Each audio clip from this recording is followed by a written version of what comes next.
nice skin, so gorgeous. We thank the life gorgeous. Thank the life gorgeous. I love the life gorgeous. Its torso is so tight. Ladies and gentlemen, welcome to Life Gorgeous, where I share my magical life in hopes of improving your life. My name is Craig, Mr. Kilborn, Lord Kilby, and today another writer friend. But this one is kind of special. He has a great baritone voice. He does a lot of voices. Some people dismiss him as a good-looking comedy writer. There's so much more to John Viener. Say hello to John Viener. Hey, brother. How are you? I'm doing well. Tell me, by the way, we don't know when this is going to air. The writer strike could end today, tomorrow, but this is a bit of an evergreen, but it should air in the next few weeks, and hopefully the writer strike has ended. Do you have any thoughts on the writer strike and when you think it will end? I have no thoughts on the writer's strike ending. I liken it to when I used to audition for commercials, and then they would say, "Oh, it's between you and another person," and I'm like, I don't need to know that. Just I need to know if I got the job or I didn't get the job. Don't tell me we're close. None of that is important. I mean, we've gone through this so many times that it's like. Also, it's not that difficult. Both sides have issues. Like to come in and say we're meeting again. It's like, what are we meeting about? We know what it is. So I am optimistic that it will get sorted out because I think greed, for lack of a better word, is good, and greed works. And at some point, everybody needs to go back to work. So I am hopeful, and I'm hearing good things, but at the same time, I try not to listen because it can just drive you crazy. Yeah, let me unpack. I just love saying that word. Let me just unpack what you said. No, first of all, back to the auditions. So you audition for a commercial, and I've done that, and I've auditioned for sitcoms and all that stuff. Good news, John, it's down to you and 4 other guys. Like, it's down to you and 2 other guys.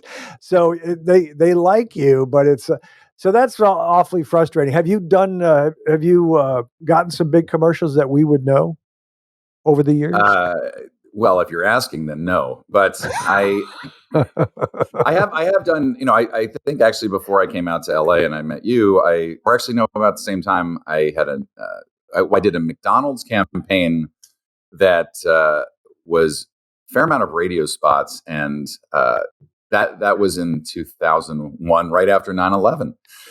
So they wanted to make McDonald's homey again, and so I did a bunch of commercials where we went to actual McDonald's, and I was running up to cars at like 6 a.m, and I would be like, "Hey there, how's your McMuffin today?" And they'd be holding up something that was essentially mashed and very unattractive, and they were tired and annoyed. So the campaign kind of fizzled out.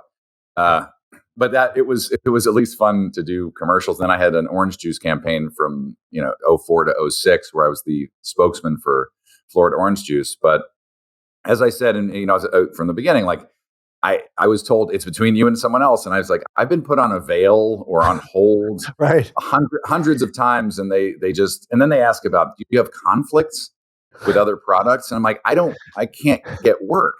What would I have a conflict with? I book a commercial every 7 years. There's no conflict. That is hilarious.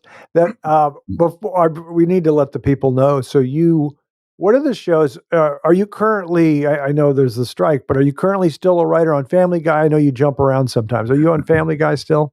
I've been doing voices on Family Guy, and I've been doing some part-time writing here and there. This last season, I wasn't writing on the show, but I was working on another show that's for Fox that's coming out called Grimsburg. So hopefully it'll be coming out in January. And as you said, this is evergreen, so hopefully I'm saying evergreen, right? Yeah, but I think it'll probably air in the next 3 weeks. I do have some of your Family Guy voices, but I'm going to wait because I have other things I want to talk to you about. So John and I know each other a little bit. I should tell you, I prefer you to Goldie and Alec. You probably know that, but we don't hang out like I do with Goldie and Alec because they were writers on my show, or should I say our show? But I do remember this. We were hanging out once at my old house in the Hollywood Hills. This is telling you what a nice guy John Viener is. You came up with Alec. I think we ordered Gaucho Grill. We're in my den, and we're watching the Timberwolves game. And you guys don't really care, but you're being nice. And I say, hey, there's this rookie, Randy Foye, and I'm pulling for him. So you were pulling for Randy Foye whenever he scored. And I thought you were a very nice guy because of that. Do you remember that at all or not? Yes, I'm surprised you do remember. I remember the whole Randy Foye. I mean, look what I threw up over here for you. On the Vikings, yes. Yes, I'm being pro Minnesota, and yeah, no, that was very fun. I enjoyed those times, and obviously, as you know, being friends with Alec and Goldie is amazing because you have to have friends under 6 feet, and just to seem grounded, right? No, but we had a really good time, and I loved being around the show, and as Alec and Wellesley had been working for you, and I got to fax in jokes, so I felt part of the community way before I even met you, and it was a fun time.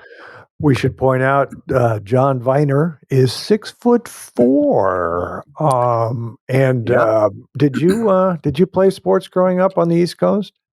I did not. I was always short and young for my age. Oh, so I was more into squash. So I mean sports, but I didn't play team sports as much as I played golf and leisurely tennis. Right. But they were generally solo activities, which I kind of regretted. And then by the time I got to, I think it was senior year of college, I finally was 5'11". Sorry, of high school. I was senior year of high school. I was finally 5'11", and I'm standing on the sidelines of our football game at Middlesex, a prep school, and I finally was like, oh, I could be in there. But everything up until then had been very scary, and I did not want anything to do with it. So you had a growth spurt in high school. Yeah, I mean, I don't know when you hit your height, but I can't wait to tell you. I can't wait to tell you when I had it. But go ahead. I want to hear yours. So you're 5'11" as a senior in high school. What were you as a junior? Do you remember? Well, it was basically 4 inches a year or so, or 3 inches a year. So I think I started freshman year at like 5'1". Okay. 5'2". So I have all these photos of my friends who went through puberty That's first, and then I'm amazing. catching up.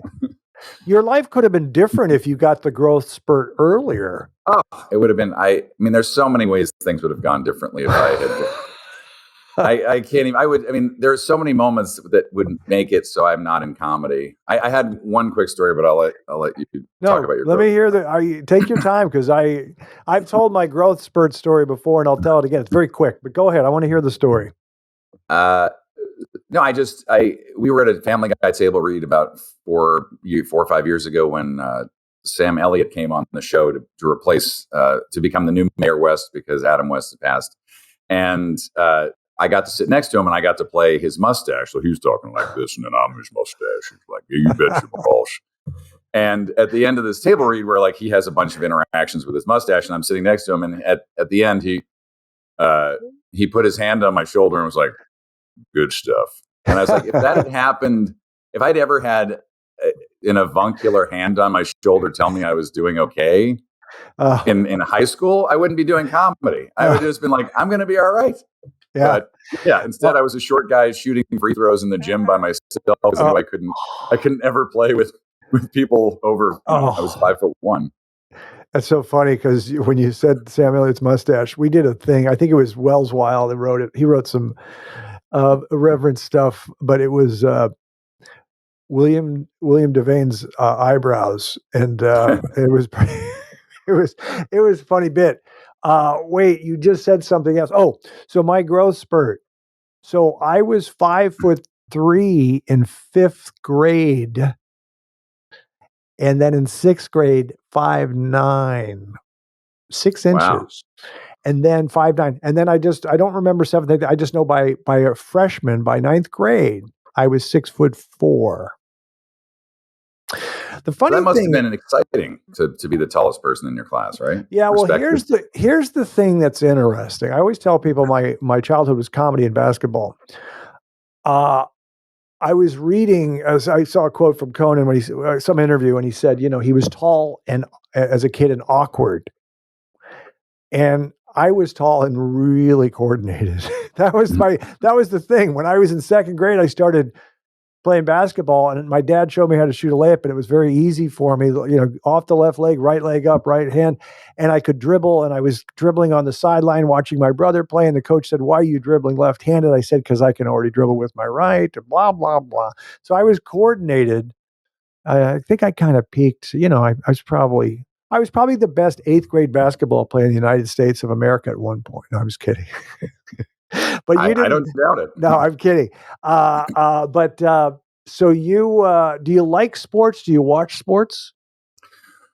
Well, I know you're a huge sports fan, and I especially, during COVID, I was like glued to, any sports. Remember that there were no fans in the NBA, and I just, it was the one thing I craved is live entertainment. So I would say I'm constantly drawn to sports because it's happening in real time, and right, and it's something that I'm not a person who's like I'm taping the game. Don't tell me what's going on, because I need to know that simultaneously a lot of people are betting and worrying, and right. that there's things on the line. So I do watch it, but there's a tinge of irony in my watching, which I'm not proud of, but at the same time, it's sort of representative of who I am, because I didn't really grow up in a household that enjoyed sports. So like I had to find my way to it. And, I discovered Monday Night Football because it was never on in the house. And finally I was like, what is this? And someone was mentioning at school, and then someone was asking to bet me about these teams. So then I had to learn about it. And then, in college I got into fantasy football. And so, these things grew up, but I never played team sports, but I still, I'll watch cricket. I'll sit down for 8 hours and watch anything, just as long as it's happening. Right. I find it. I watched too much sports growing up, but now it's limited to my team. So I just watch the Timberwolves and the Vikings, and then I watch a couple other NFL games. But there's too much sports, so I find myself watching. I rewatched The Day of the Jackal the other day. I don't know if you've ever seen that movie, but it's. I also like 3 Days of the Condor, so I like espionage movies. But wait a second, there was no sports on in your household. I'm dying to. You grew up. You're from New York, correct? Yes. And what college did you go to, sir? I went to Trinity College in Hartford, Connecticut, and then I went to Indiana University for a semester. Oh. And that's where I ran into a lot of people who were, because at that point I was in college, so I was 6'4" or 6'3", whatever I was, and I was junior year, and suddenly that's all people did at night. Like nobody went to a bar, everyone just wanted to play basketball. Yep. And it was all just half courts as far as you could see, and I was very far behind, and so just basically tried to post up. But yeah, I grew up in New York, and I have to say that there's something. The reason I think I gravitated towards the Vikings, as you pointed out, is the helmets look cool, and the Viking guy with his long flowing blonde hair. But when you're in a market where there's always two teams, you don't necessarily get split allegiances, but it's just it's tough because if one's failing, the other one's probably doing okay. Right. Except this year, the Mets and Yankees are both terrible, but in general, it's tough to have an allegiance because you've got enough options. So I kept sort of finding myself looking for just a market that had one team, so I could understand what it's like just to live and die by something. And right. In the Vikings case, die, but it's and it's very painful. Yeah, they've always been good, very talented. Randy Moss, Adrian Peterson, now Justin Jefferson, 0-4 in the Super Bowl, but they've never been really bad. And of course, the big one, they've never won the Super Bowl, but that's life. But no, the flowing blonde hair on the Viking, on the helmet, and or on the logo. This was pre-Fabio, ladies and gentlemen. There was no Fabio back then, so this is what people grooved on. But let me go back to when you said there was no sports on in the house, and this is fine. Maybe it was. Did you guys, read The Great Gatsby and then break down in discussion groups, or what would you do?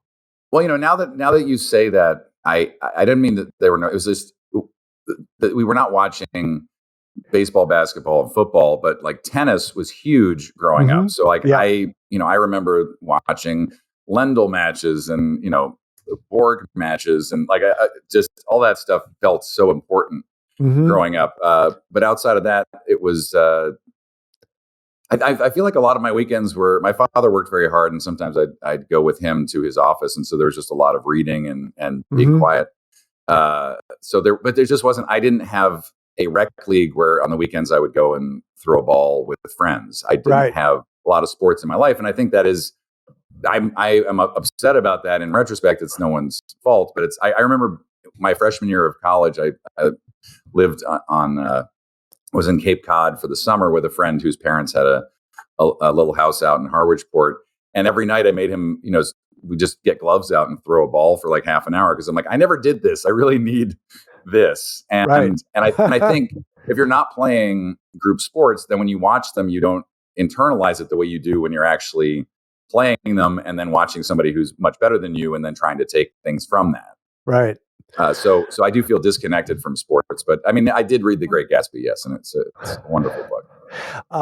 He's from, grew up in Summit Avenue in St. Paul, F. Scott Fitzgerald. No, if it makes you feel better, my dad wanted us to play baseball. He was from the East Coast. He liked Willie Mays. And I'm not allowed to say I threw like a GIRL, but I threw like a spaz, or I threw awkwardly, and I wasn't good. And my cousins made fun of me because I behind the ear. This is when I was older. I stopped playing baseball, but I had already played college basketball. And my dad said, "This is how you get scholarships." They were mocking my throwing motion, and then my dad turned it into a shooting motion. And he stuck up for me in front of my cousins as they kicked sand in my face. But I'm not a good golfer. I don't golf anymore. And but you're right. I'm older than you. But tennis in the 70s, when Borg McEnroe was enormous, and my dad and sister liked the Brat McEnroe, and I liked the Ice Borg, Bjorn Borg. So those were. Man, that was when tennis was, there were only 3 networks back then. It was huge. Tennis was huge. Did you have a favorite tennis player growing up? I think I sort of enjoyed Jimmy Connors, and he was a person that I enjoyed. But then I did have I think it was a Dane double, and I think I actually found one on eBay and bought it for Alec as sort of a joke once of just like the double-handed gripped backhand. And so, I mean, I was trying to, I played a lot of tennis in the summer. So I was modeling myself after that. And I should have put it behind me. There is a trophy of a 10 and under tournament that I won. Oh, yeah. So that was when you talk about peaking, that was my peak, was winning a 10 and under against a very limited field. But it was fun, and and then I started playing squash right after that, and my tennis game has never come back because now I just chop everything, and it's terrible. Now, I should know this stuff, but did you grow up in an affluent neighborhood? I grew up on the Upper East Side of New York. When I was doing stand up, which I wound up, fortunately, and thanks to you doing on your show, I was my entire act was about how difficult it was having it easy growing up. Right. And so I grew up around a lot of wealth, but we grew up on the Upper East Side, and it was I had a very nice childhood. I have no complaints. And right. So I want to ask you about stand-up, because back in the late 80s when I was living in Los Angeles, I was intrigued and I was thinking about doing stand-up. And I used to go to the Comedy Store and I'd see these guys like Jackson Purdue, and I saw Dice Clay when he just started, and Sam Kinison, a guy named Argus Hamilton. Mm-hmm. But I took it seriously where they said, "Oh, don't do it. If you want to do a sitcom, do that. Take the craft seriously." And it takes 5 years to get a good 20 minutes. And so I never did stand up. I had the proper respect for it. Don't regret not doing it because I don't really have it in my DNA. I'm not a bungee jumper. I feel like it's kind of like bungee jumping, but I'm reserved, and I view you as kind of reserved. Was it hard for you to get up on stage? Do you enjoy it? I sort of had a class clownness. Again, I was young for my age, so I was always a little bit smaller, and I think I just was looking to be funny. When you say young for your age, you just say your grade. Sorry, young for my grade. Sorry, young Right. for my grade. Yeah. Because I was a summer birthday, so it could have gone either way. But I think, as Alec and I started out on the same day, doing it at an open mic in New York, and it's super exciting, and it feels like you're, it's tightrope walking to a certain extent, and then you get to a point where even if you're not great at stand-up, you've done it more times than the audience has heard stand-up because you've just done it that many times. Right. So that's where you get to the point where, not that you get jaded, but you just start. You need the audience to laugh to make you validated, but you don't need their validation anymore. Right. If that makes any sense. Like you're just, there were times where I'd watch other comics almost disrespect the audience. And I'm not saying this, I'm going to say something, but again, who's going to fire me if I don't have no job? But I worked the door at Stand Up New York, and we'd have a lot of comics come in. And I remember Chris Rock, which he still would do this, but Chris Rock would come in and have a new set he was working on, but he essentially just would grind the audience to a pulp until they left, because he just would have a notebook and be like, all right, well, that didn't work. And so he was just using, which was exactly, I guess, what you should do, because it was the best use of his time, was to just work these things out. But he would come in to standing ovation, and then half the audience would leave midway through because he's just working stuff out. Right. And then of course the cursed gift for me is that working the door Stand Up New York, it's like, you get to go on after the last performer, and I would just be, please just leave 4 people, like just right. So yes, I don't. I mean, if you're asking the other question of like, do I get nervous or do I really enjoy it? I don't. I think I'm somewhat reserved, and I don't think I was a huge match for stand up. I think I was just trying to almost have some kind of paid cocktail party. And the sad part for me is, which I was happy about later on, is when you're watching a stand up, you're watching an interaction with an audience that's not speaking back.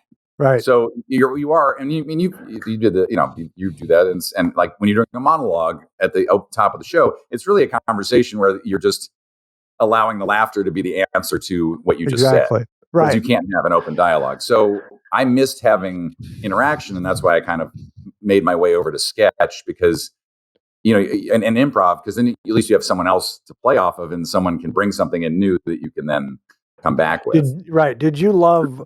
Do you like writing new jokes and testing them out to the audience in stand-up? I did. I mean, I love the idea of a new joke would always energize the old set. Sure. So yeah, I mean, it's literally just the one. If there's any bit of freshness, you can. Yep. Then it becomes fresh for you, and then these jokes all of a sudden have life again. I remember there was this discussion with Gary Shandling and Jerry Seinfeld, and it was a minor disagreement, but Jerry Seinfeld was like, it's the jokes. They laugh at the jokes. They don't like the joke. Fine. I like the joke. They don't like the joke or whatever. And Gary was, no, it's also the comedian, how you deliver it. You have to adjust to the crowd. But it was funny because I liked how Seinfeld's attitude was, I love my jokes, and if they don't like it, fine.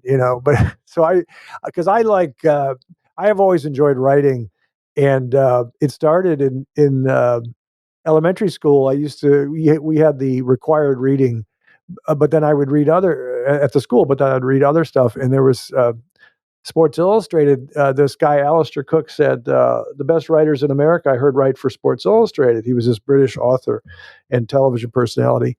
And they would turn a phrase. And I just loved when guys, Willie Mays' glove is where triples go to die. And I would always get a kick out of that.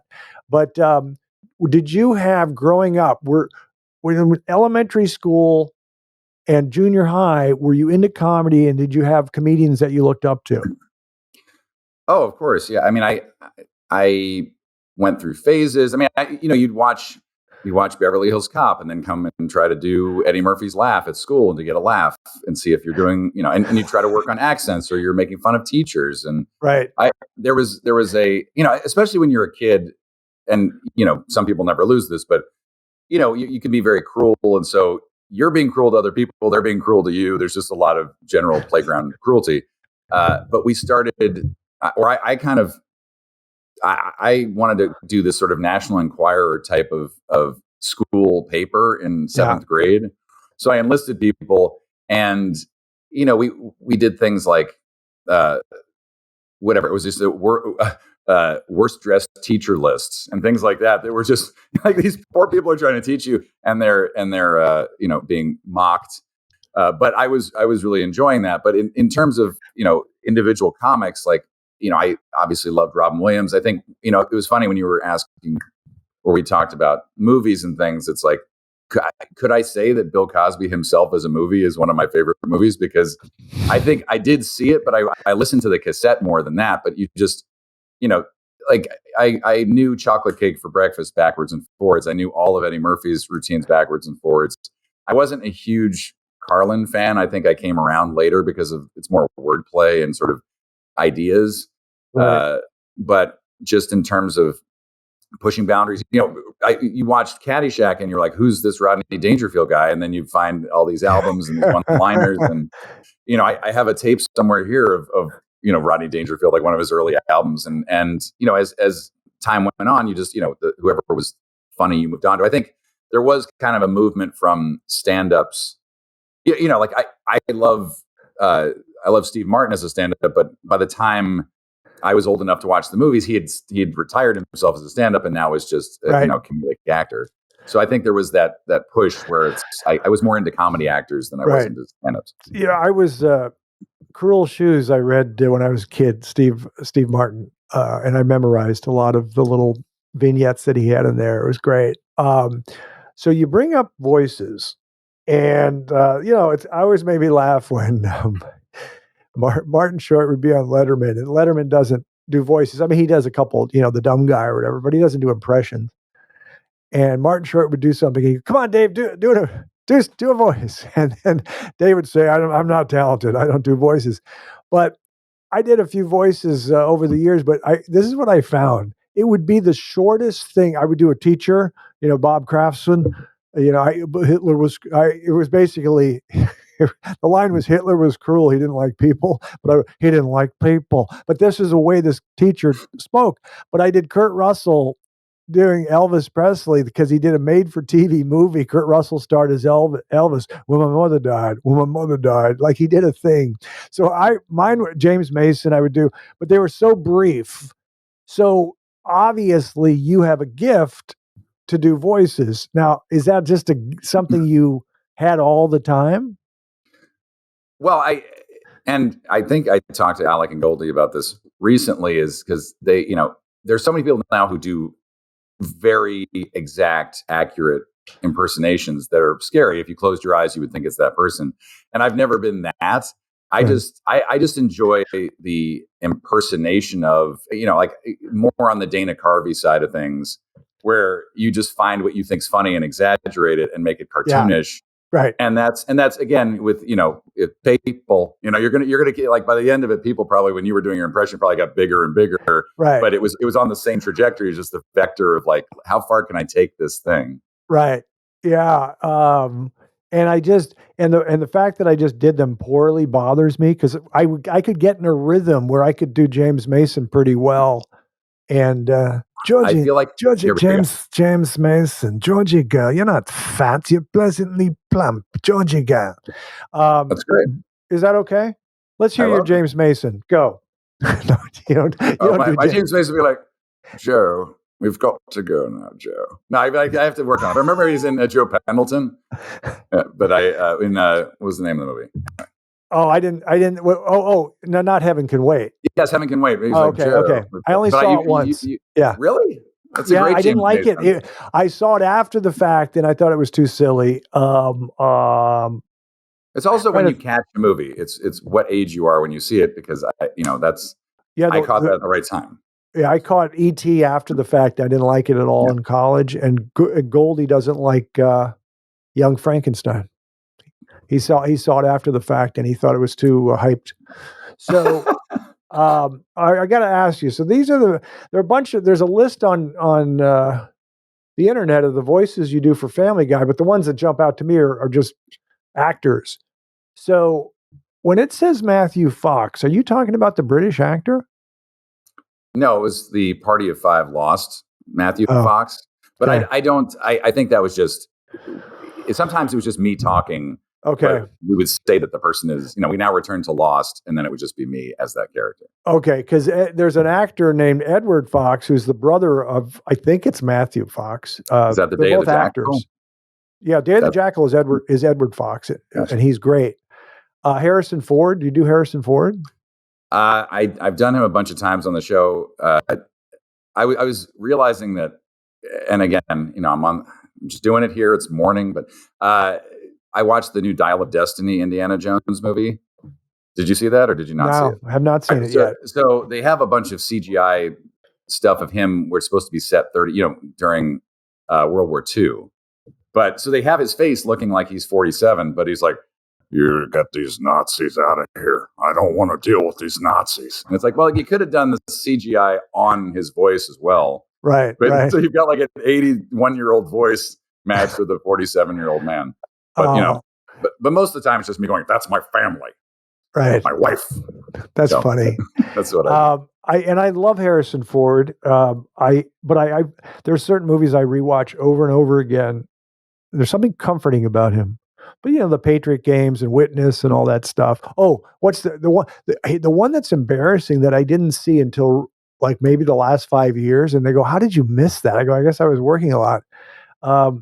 What's the famous one where he escapes? It's Fugitive. called. Oh my Lord. That's a good one, huh? Yeah, that one's. I didn't kill my wife. That's another my wife situation. That was.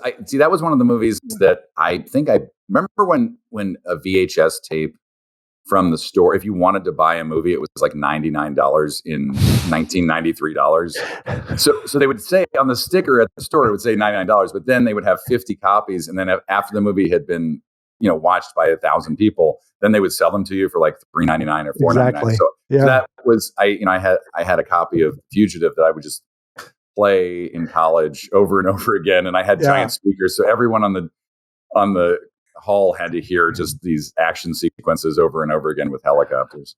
We're gonna do by the way, later to your top 5 movies. That was your assignment. Let me ask you. We go deep sometimes, John. Now, this is interesting. When I say you're reserved, I think Goldie intimated John's a very handsome man who is not as confident with women as he should be. Is that true or false? Can you enlighten us on that? Sure. The reason I ask is my brother, who's a more muscular than I am, lone valedictorian. He was into Spock and science fiction. I was into comedy. He was an introvert, and he not always the most confident guy with women. And we're good looking guy, but he wasn't as confident as he should be. But go ahead, take that any way you want. All right. Well, I mean, I have a couch I could lie on for this one, but no, I think it goes back to your other point from like I was short in my grade. I went to an all boys school. I went to like an all boys camp, so it was just you didn't have that much back and forth. I mean, I have a sister and met some of her friends and had a few girls in my life, but it wasn't until high school where I actually on a daily basis was interacting with women. And I think that I don't really understand. Maybe I didn't get hugged enough as a child, but I just, I shouldn't be laughing, right? I shouldn't be laughing. I'm sorry. No, I just, I feel like at the same time, I'm not somebody who's a womanizer. So it's not something that I pride myself on as something that I want to do. It's like, I feel like the early why did you vote for Trump? That was a joke. I'm sorry. That was a joke. We don't talk politics anyway. No, I'm just kidding. No, it's charming, by the way, what you're saying. I mean, it's nice. It's kind of self-deprecating, and I think it's charming. Well, I don't. It is what it is. But yeah, I just didn't have like I was not somebody who was doing much of anything in high school because my body was not ready for a while.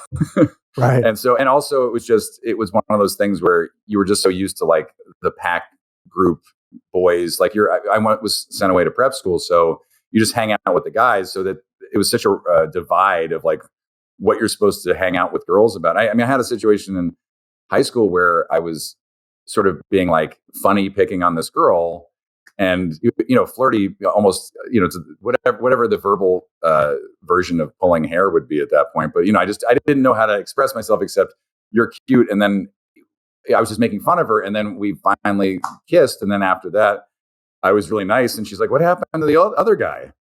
And I was like, "Well, I didn't know you liked me. Now I like you back. Like I don't know what to do." I was like, "You're silly." I I had lost the ability to continue antagonizing, and she had lost her interest once I wasn't that person. Oh, that's funny.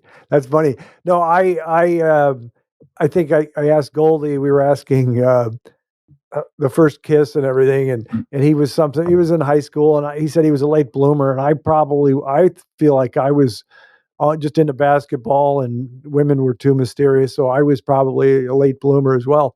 But I have an acquaintance, and I'll protect him. But he was this guy, the guys that peak in junior high and high school, and they're kind of frustrated as they get older. But he was voted best looking in like high school, but he said to me, he like in 8th grade, or I don't know what grade he was in, but he said he slept with his babysitter, which would be a huge deal. I mean, that would be like so foreign to my innocent childhood. But I think he's struggling right now, John. He's not doing well. Did you check in, or you're just guessing? No, I know. Yeah, I'll protect him, though.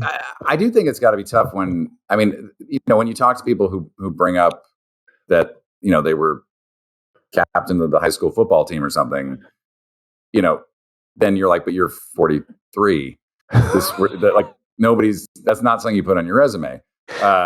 So you just, you know what I'm saying? But it's tough because you can get into certain places where you're like, I excelled at this in a certen moment, and then you move forward. But at the same time, I didn't excel in certain moments, and I carried those forward. So maybe I'm still 5'1", and still in high school. So who knows? It bothered me when we graduated in high school, and they had a party for us at the high school, and everyone was like, "These are our best years. These will be the best years of our lives." And I was thinking, I'm going to go play college ball, or I thought I'd sat the bench, but I have other things I want to do. So I always thought that was limiting in high school. And I don't know, Sunday nights still kind of like, oh my God, you got to go to school the next day. Sunday nights still throw me off a little bit, but that's why we have alcohol.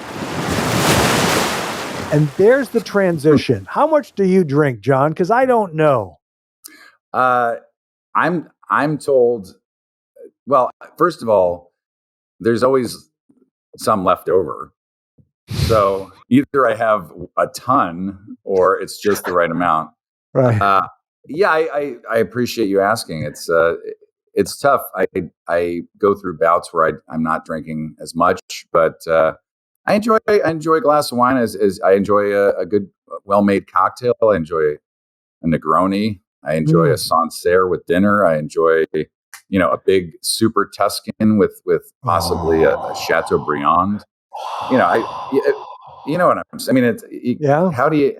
It's a question of if you're using it or if you're enjoying it and it's enhancing. But I mean, also when you're a big person, the effects of it don't take place in the first drink usually. So you seem like you've had a bit, but sometimes. So I take it very seriously. We all have to watch ourselves. I talk on this podcast about drinking in moderation.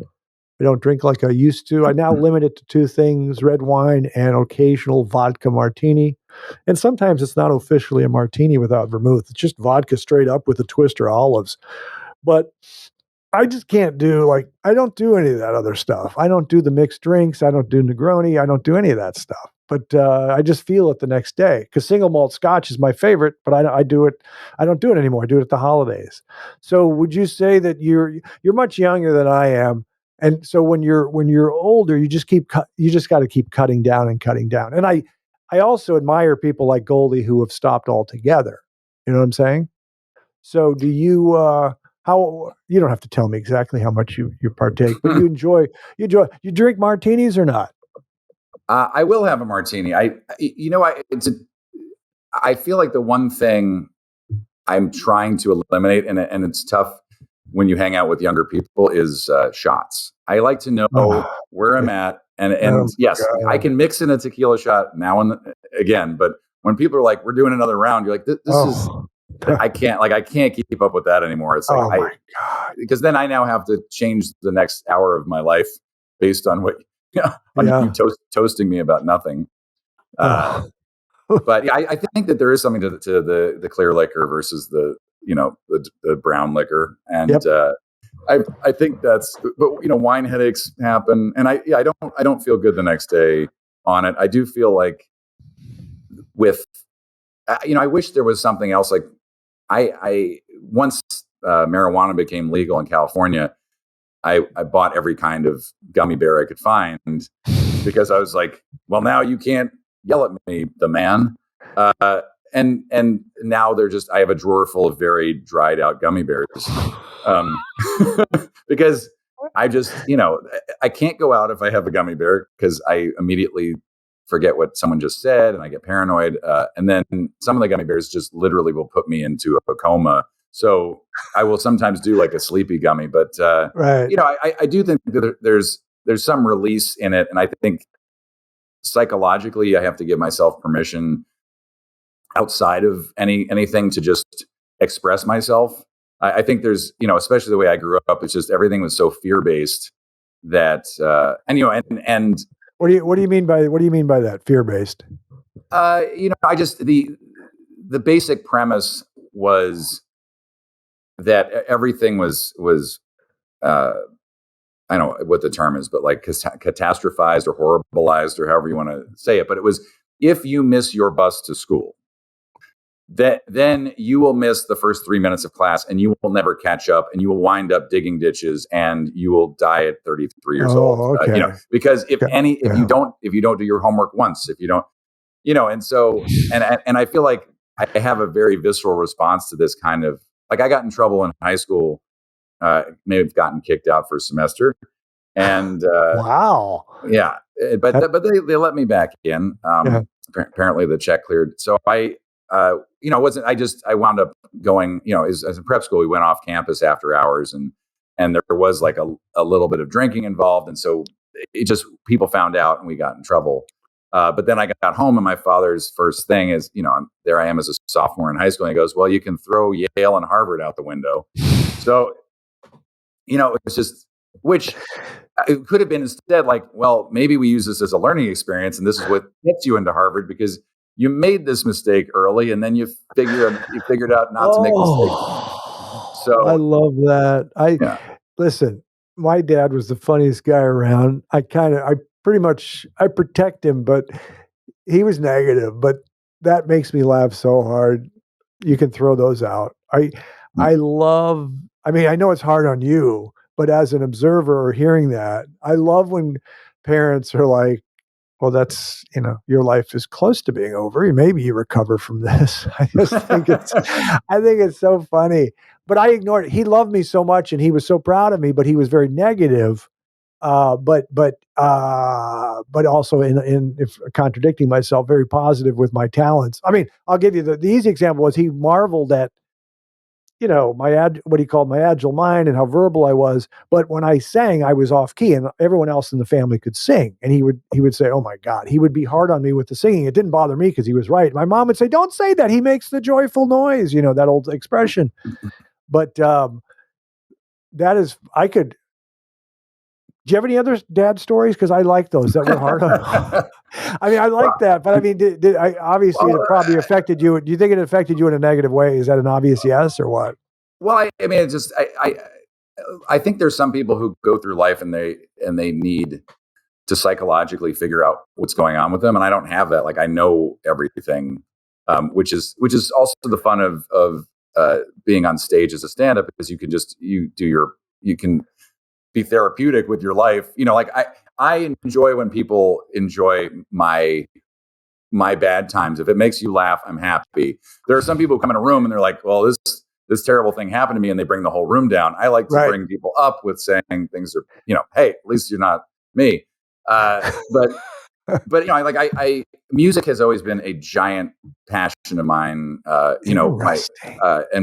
So I would, I never had a stereo system. Wait, I have it written down here. I can't wait to hear what kind of music, because I have no idea if you're into AC/DC or James Taylor. Okay, go ahead.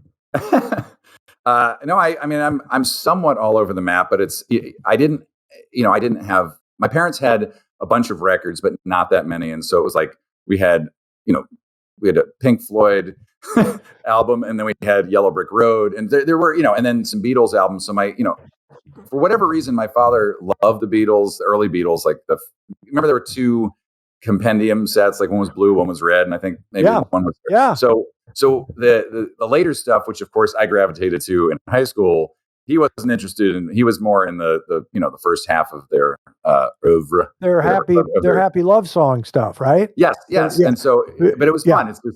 And then he had a tape of the first Boston album. So I listened to that a lot in the car. So these were like, I was getting music wherever I could get it, and a lot of stuff. I was growing up in New York, and I didn't have a stereo, but my dad would buy me like these cheap boom boxes with 2 tapes in them, and they were it's the worst brand in the world. And then they would break. I mean, I would just record the radio, then I would like edit my own tape of like how I wanted the songs to order in the other tape, and then I'd go back, and then I would do, because I loved listening to like, hey, you're listening to Radio Z100, rip the knob off, all that, like, and I kept going like, and here I am prepubescent going, rip the knob off, and I was like, I'm going to get there one day. I'm going to just keep going lower until I can rip the knob off. We're in the mix. I liked when they were in the mix and they'd go right into the next song and blah, blah. By the way, also with the Beatles, you mentioned, so I listened, I was a kid, and it was I Want to Hold Your Hand. I liked Penny Lane. And then, and then I watched a documentary in college, and the narrator, and then the boys started experimenting with mind-altering drugs. Let me take you down, because we're going to. So I love Strawberry Fields, and that was the drug song that it was such a different thing. Did you go to a lot of concerts growing up? Because sometimes I ask I don't have it today, but I ask the people their first concert as a kid. But did you go to a lot of concerts growing up? No, but that was the other thing. Like, I didn't get taken to concerts. So my first concert I took myself to, and it was in college. I went to Dire Straits. That was my first concert. I love Dire Straits. I went to one. I don't want to be hard on anybody, but I saw the Jacksons when my dad took us to the St. Paul Civic Center. We saw the Jacksons when Randy had joined, so they weren't the Jackson 5, they were Jacksons. And I saw a strobe light, and it was special. And I was probably in 7th grade or something, maybe even 6th grade. But my first, in college at Montana State, because I'm not a fan of this guy, was Huey Lewis in the News. You know what I'm saying? But when up in Bozeman, when he popped out and, appeared on stage, everyone, oh my God, there's a famous person in Bozeman. You know what I'm saying? But I love Dire Straits. I actually used one on Instagram story the other day, the latest trick. I don't know how much you know Dire Straits. Yeah, I started playing saxophone, so that was a song that was like, right up there that I was like, I wanted to play the opening to. That's a great song. The one I really liked was, is it Espresso Love? Espresso Love or Espresso Love? I think it's Espresso Love, yeah. Yeah, that's a great song. Oh, I love that song. But Making Movies is another one that's good. I like a lot of their. I mean, Romeo and Juliet, and then Love Over Gold. Like, all those albums were very enjoyable. I mean, I came in, they blew up on MTV, and so I kind of had to learn their catalog afterwards. But to answer your question on the other music stuff of my parents, I tried to play piano as a kid, and it did not go well. Oh, and how many years did you take? I was probably taking for like 4 or 5 years. And, I didn't really practice in between, but it's like, I didn't want to learn classical music. And I realized I don't have a child, but if I did have a child, I would just encourage them to play whatever it is that they like. And then occasionally say, hey, why don't you listen to this? And maybe we'll try to do this. Because if you make your kid play Fur Elise over and over again, right, it becomes a torture. So every time you sit down to the piano, it's not a fun thing. And my mother would, from the other, I would try to play King of Pain or something by Police, and I would get so excited because I'm playing it, and my mother would just yell, stop banging on the piano, and you're like, what you're supposed to say is keep banging. There you go. Exactly. And to the dad point, so I got really into jazz in high school and tried, like I loved Oscar Peterson because my dad would play a lot of that, and Art Tatum and good for you. And then I got into Bill Evans. John. Yeah. Oh my God. So I wanted to be I really got into piano, and so we did in senior year I did a music thing where we had the chapel was like the largest gathering space we had at the school for the whole school. So I did a recital with a professional drummer and bassist, which was we all not just me but all the students who were taking instruments, and so I did Take the A Train. But then nice. in the middle of it, I got up and started scatting and walking around the chapel and getting. You're joking. You're joking. No, it was very fun, and I had a tape of it, so I brought it home and I played it for my parents, and my father's immediate reaction was, "Don't quit your day job," and then left the room. So that was not how. But I did not quit my day job because I was not getting. I didn't have a day job, but I did then 3 years later go to Indiana University because they had one of the best jazz programs in the country, and realized immediately that I would not be a jazz musician after the first day, but I liked it. After leaving your father to go to Indiana University, you thought Bobby Knight was warm and fuzzy, probably. The way he could gently throw a chair. I did get to see Bobby Knight. Sorry.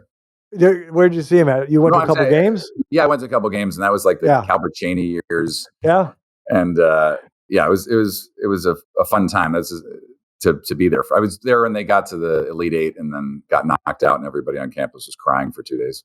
Yeah, they take it very seriously. Yeah.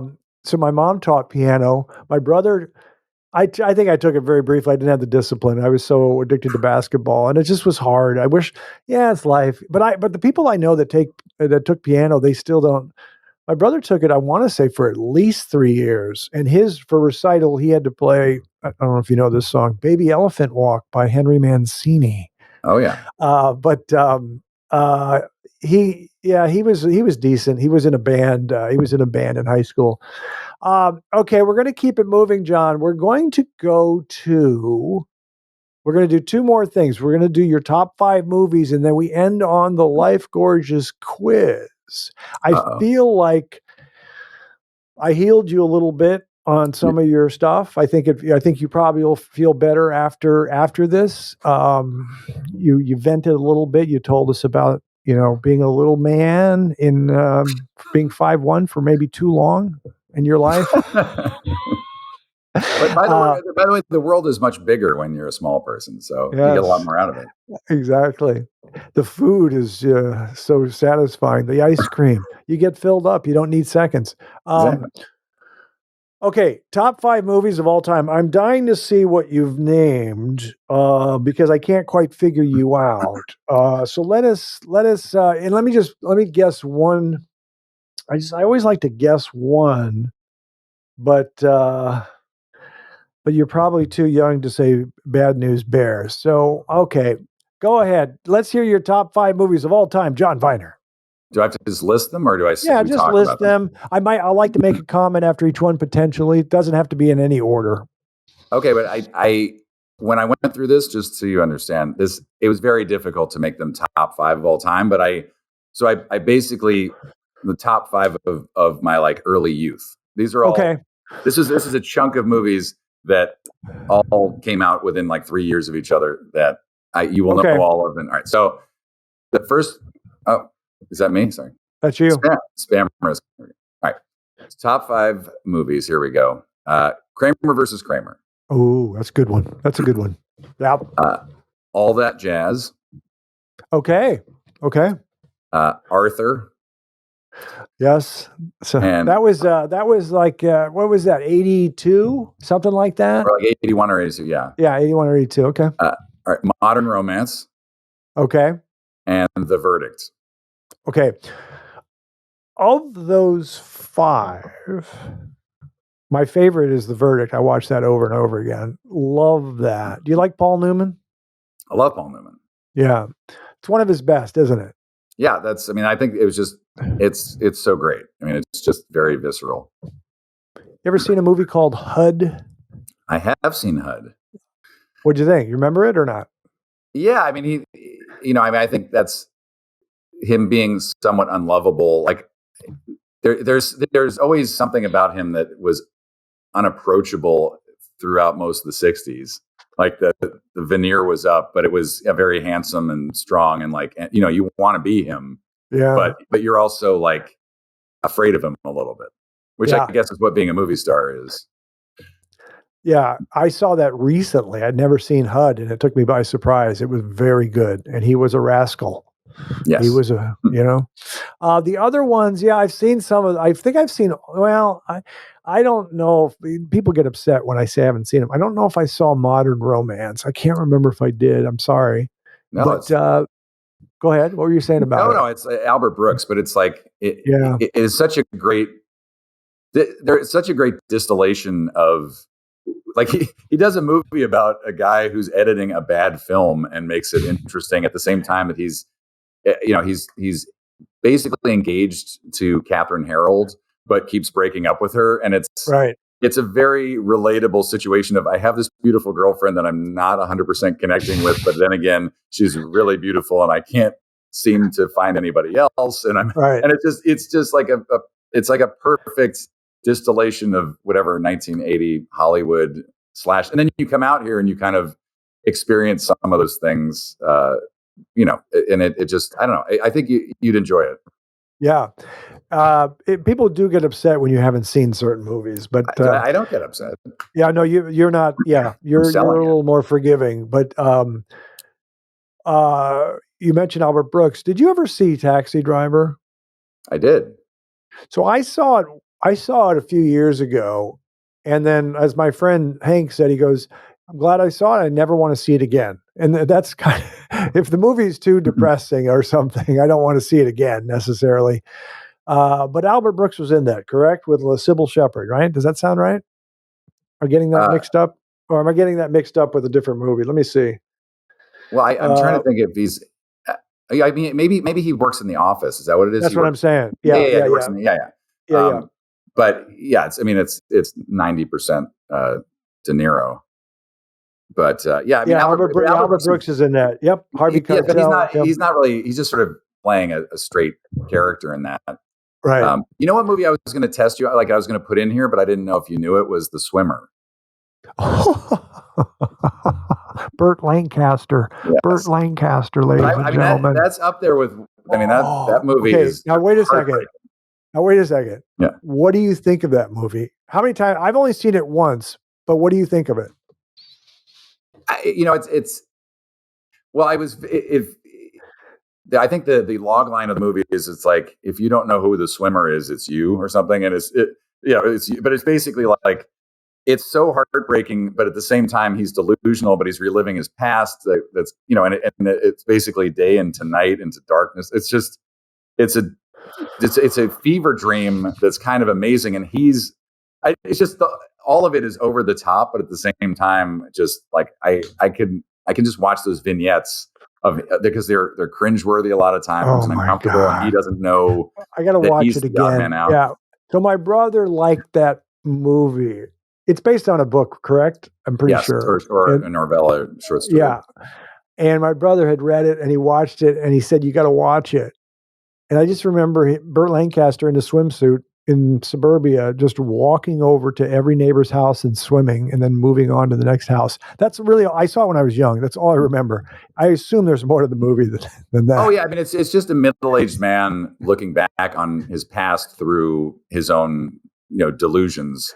And as it progresses, basically like each veneer or whatever, like lens gets removed and he's becoming closer and closer to his reality. Right.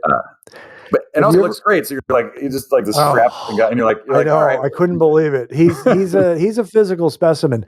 It's funny because another movie that my brother loves of Burt Lancaster, and I've tried to watch it twice, and I don't know why. It's just kind of weird how some movies, and I watch old movies, is The Sweet Smell of Success. And it just doesn't, I just can't, I don't know, it doesn't work for me, but I'll give it a try, because there are other movies that, when I first saw Chinatown, I was with a date and it just didn't work, but now it's in my top 5 movies of all time. I love Chinatown. Did you wait? There was another Burt Lancaster. I'm sure you haven't seen it. I was told by again my brother to see it. I saw it recently, called Train. They were taking. They were trying to save the artwork in World War II from Paris, and they were taking it on a train or something to that effect. But it's a really good movie. Anyways, he's impressive. He's an impressive. I like those guys. Before I forget, John, Yes. I've asked all my comedy friends. I think Gibby's the only one who's seen it. You ever seen Gary Oldman in The Darkest Hour? No, I know The Darkest Hour. I mean, he plays Churchill, right? Correct.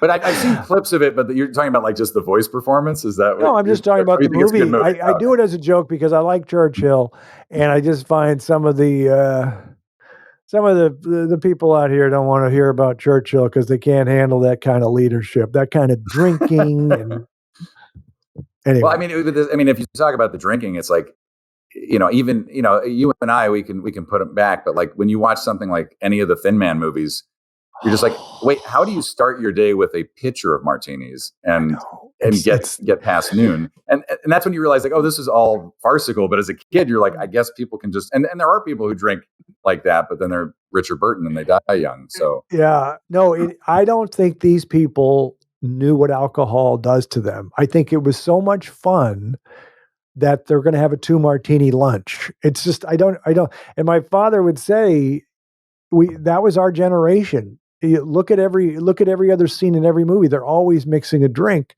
So it's one of those things where it romanticizes alcohol. And I fell for it because I love martini glasses and I don't like rancid bongs and potheads.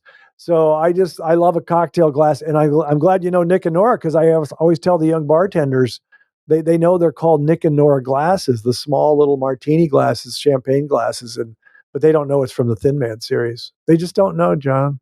The young people. But I don't care. I was going to say, just as a quick note, maybe this is nothing, but when you talked about like Harrison Ford or liking his movies, I feel like a lot of what you watch when you're younger, you're looking for a father figure, a sibling, an older sibling, a friend. You know what I mean? Like when I can put on Tootsie because it's like I was 10 years old, but I remember seeing that movie and it's like, I kind of want to be an actor. So I'm watching adults, what I think, now everybody in that movie is younger than I am now. So I don't need to have their guidance, but you watch, I watched Star Trek because you'd be like, this is stupid, but you'd be like, all right, that's how Kirk handles the situation. I guess that's what a captain does. This is how I should handle myself, and so movies like now I just don't feel like they have the resonance in the same way with music as also we were limited to so few choices back then. I think that was part of the thing, yeah. But they were also, I was really, you could probably guess this, I was really influenced by James Bond growing up. Sean Connery was better than Roger Moore, and I like Sean Connery. I like Daniel Craig a lot. And,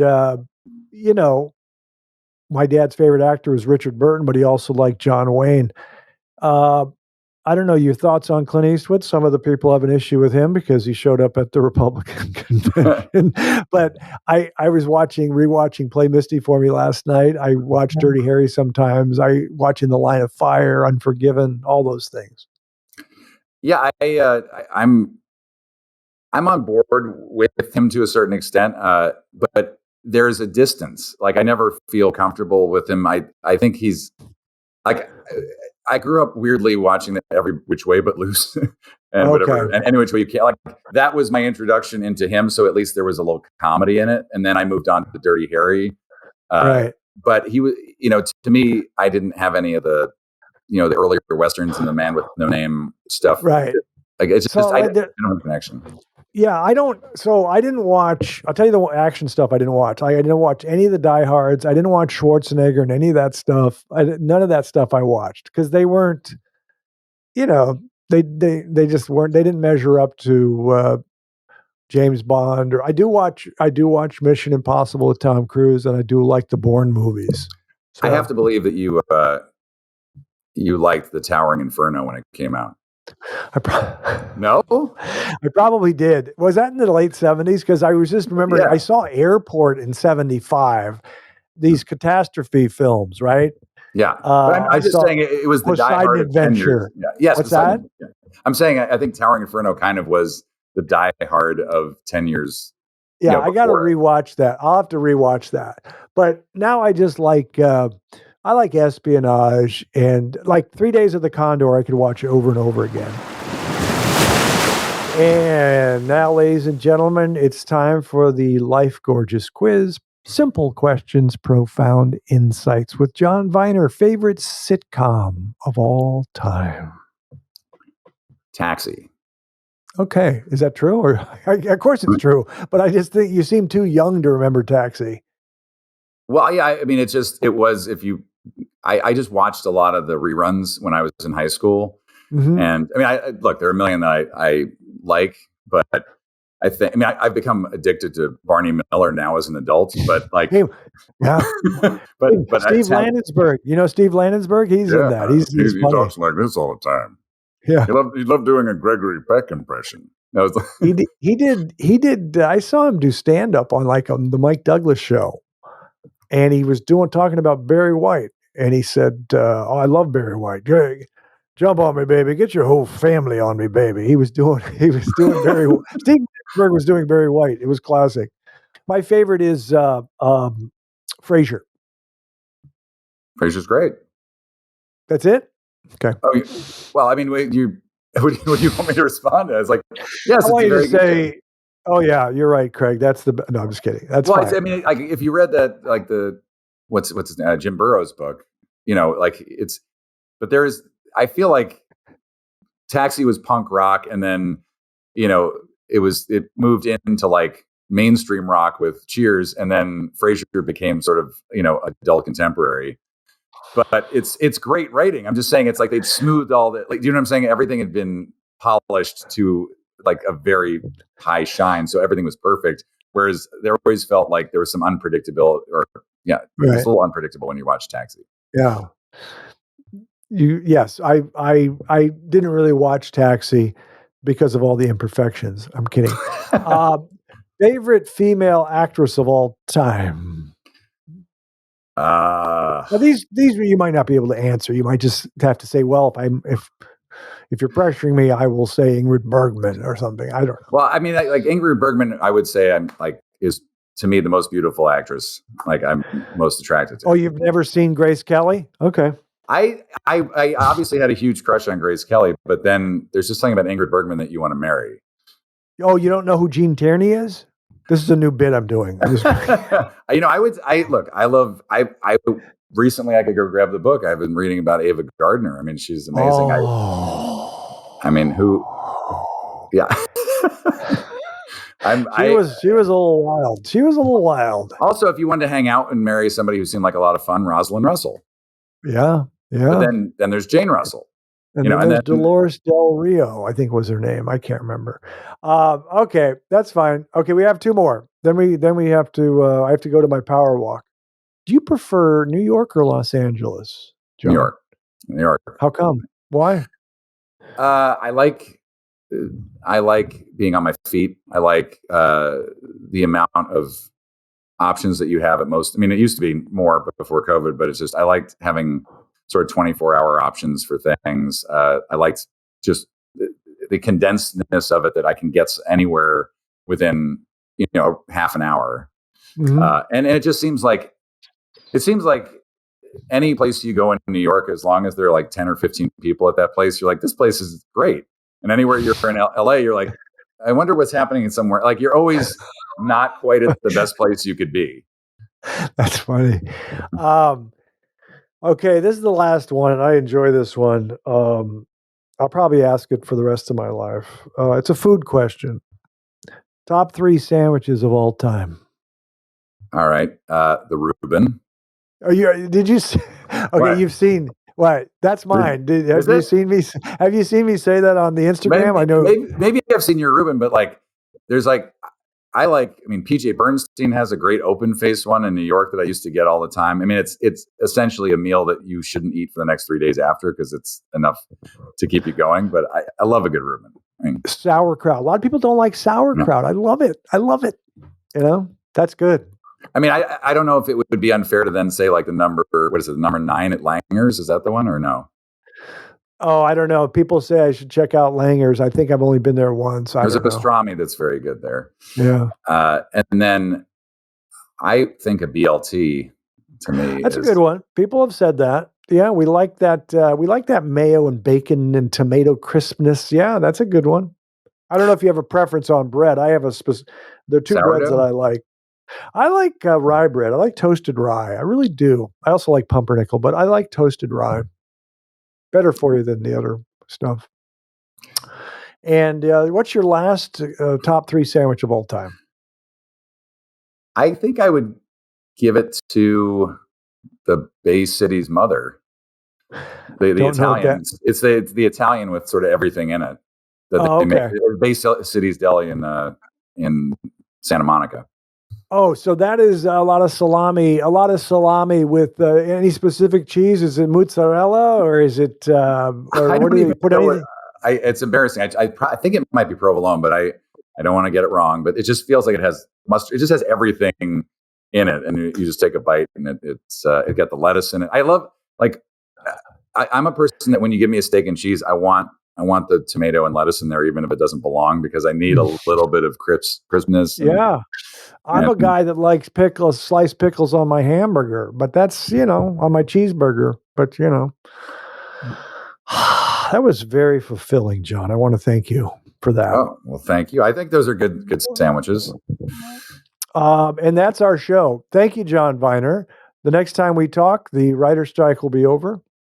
When this airs, knock on wood, the writer's strike will be over. Guaranteed. Thank you, sir. Appreciate it. All right. Thank you, Craig. That's our show, ladies and gentlemen. I want to thank everybody for watching. We'll see you next time. And remember, young people, I'm proud of you.